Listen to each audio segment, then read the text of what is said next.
Yo, what's up, y'all? Dubs Mine here, and today we are going to be doing the Phoenix Suns versus the Warriors game preview. I'm recording this the day before. So again, no real news for the Warriors as long as I remember. Obviously, like injuries and whatever, that's like news, but that's going to be obviously covered here. But in terms of anything that's kind of like unique or cool, no news. And I mean, well, even the NBA is like, yeah, no, it's just like injuries and whatever. I mean, Ja Morant stuff, if you guys have seen. I'll just touch upon it, not really talk about too much, but just the 1-game suspension for him because he was just like complaining a lot about the team and stuff like that, so they suspended him for that. We'll see what happens down there. He might get traded, we'll see, but not going to cover it too much. I think from the beginning, a few weeks of the NBA season, I don't think we're going to be doing too much news stuff, before the preview segment.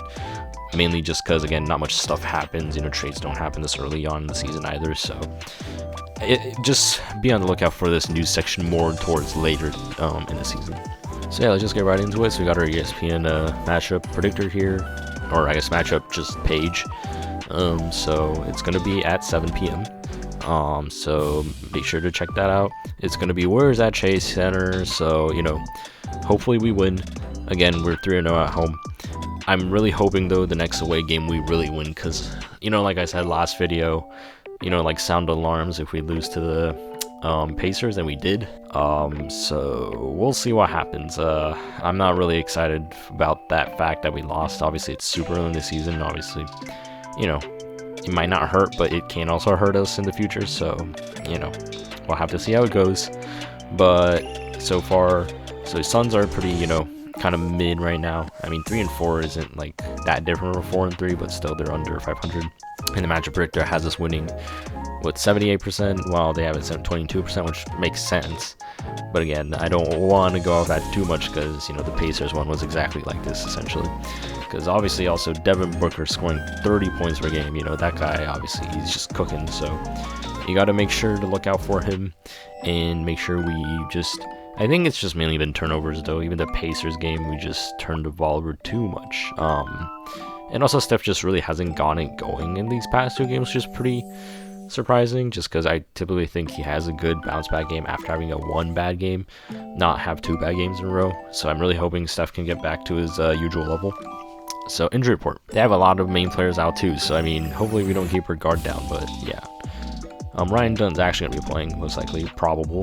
The thing is, I remember the Bucks preview, we said that Giannis was probable, but he ended up playing. I don't know if I said that in the Pacers video, but yeah, so this guy might not, Ryan Dunn might not be actually playing. There's a chance, but again, it says he's probable, and then, so he's probably playing. Isaiah Rivers, questionable, so most likely not playing, but he also barely plays minutes anyways. Jalen Green has been out for a long time, with the hamstring, so out, hasn't made an appearance in this season yet. And then Dylan Brooks, which I actually did not know that he was injured. He's out against the Warriors. Why is he out for? A groin injury? Oh, he hasn't stood up since October. Okay. So that's that. So their main 2 out of their top 3 guys are out because that is literally their big 3. But yeah, so then Al Horford's going to be out because it's again another back-to-back. So the Warriors are going to be playing. So they're going to be playing the Kings at Sacramento. And it seems like, Steve Kerr wants Al Horford to be healthy against the Kings. Most likely due to just them having Domantas Sabonis, while the Suns really don't have a center that's that good. So yeah, Alex Tuhi's still out, so we'll see. Remains without a timetable, so again, yeah, no rush to get him back, because just again, he's a rookie. He's probably going to get minutes with us anyways. Probably going to be sent into G League. And then we already kind of talked about Melton, assigned to the Santa Cruz Warriors. And he has been reevaluated, so we're just going to have to wait for a little bit more. So yeah, that's kind of it for the injuries. So we're pretty healthy again. The Suns have a lot of people out, so please, can we just get these, what are supposed to be easy wins? Can we actually win these games, please? So we just go over here for basketball reference. So this is their main roster. Obviously, we saw Devin Booker going crazy, so obviously it seems like, yeah, both Jalen Green and Dylan Brooks have not really used touch the floor, so Ryan Dunn, I saw, was 10 points per game. I mean, he's playing pretty well, 52% from the field, 32% from the 3 is pretty respectable. I mean, come on, Malu, watch. I mean, I guess they do have good bigs. I actually do like their big rotation now I think about it. They just don't have like one standout big. But wait, what? He's only attempted 4 field goals in 4 games? Has Kama Malawach barely played minutes? Oh my god, wait. Damn, he barely plays. Okay, that's interesting. I mean, I know they have Mark Williams and stuff, but like, damn, you guys aren't playing the newly drafted center that you guys got? I mean, I guess Nick Richards is also here, so it is a pretty deep center rotation. Mark Williams, pretty solid, 12 points per game, 9 rebounds a game. That's pretty good. And then Nick Richards, 54% from the field, 5 points, 3 rebounds a game. I mean, he's also only playing 9 minutes a game, so wait, who's playing center and backup minutes for them? Like, because it doesn't seem like Malawach is even getting much burn anyways, and I mean, Nick Richards is getting a little bit more burn than Kama Malawach, but like still at 9 minutes per game. Like, okay, that's very interesting.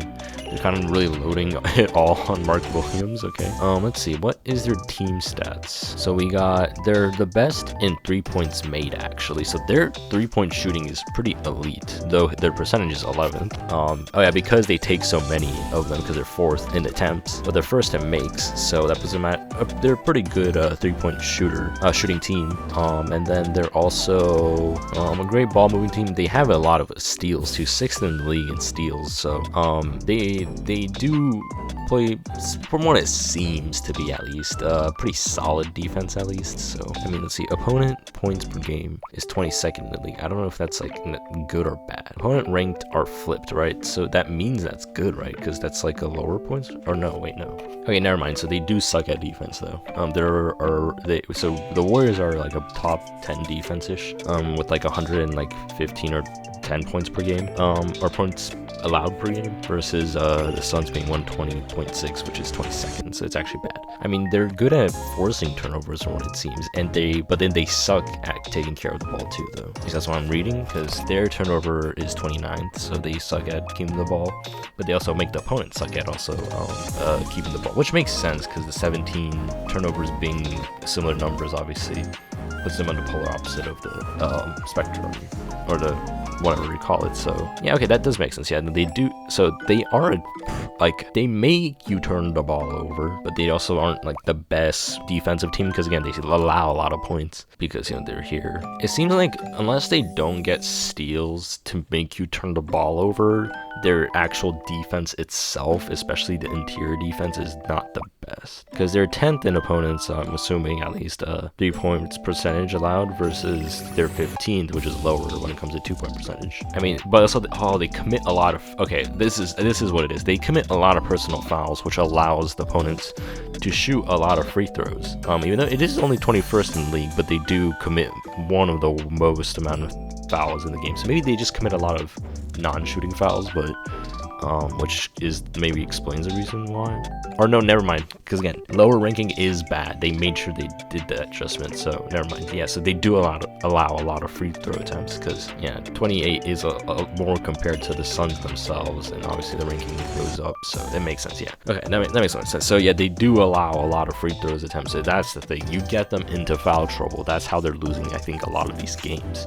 So that's that. But obviously, all that aside, the Warriors just have to take care of the ball. And I know they're good at steals, so maybe the Warriors might end up with, like, I don't know, 15. As long as a good chunk of those aren't just self-inflicted turnovers, we're good, okay? It's just all those self-inflicted turnovers that really burn us. Obviously, Devin Booker scoring. I mean, so Dylan Brooks was one of their best scorers, and he's out now. Grayson Allen, Royce O'Neal is, like, their other 2 scorers for them right now. So I don't know, probably, I would say, I mean, they don't have, like, a Ryan Rollins type player, I think, at least.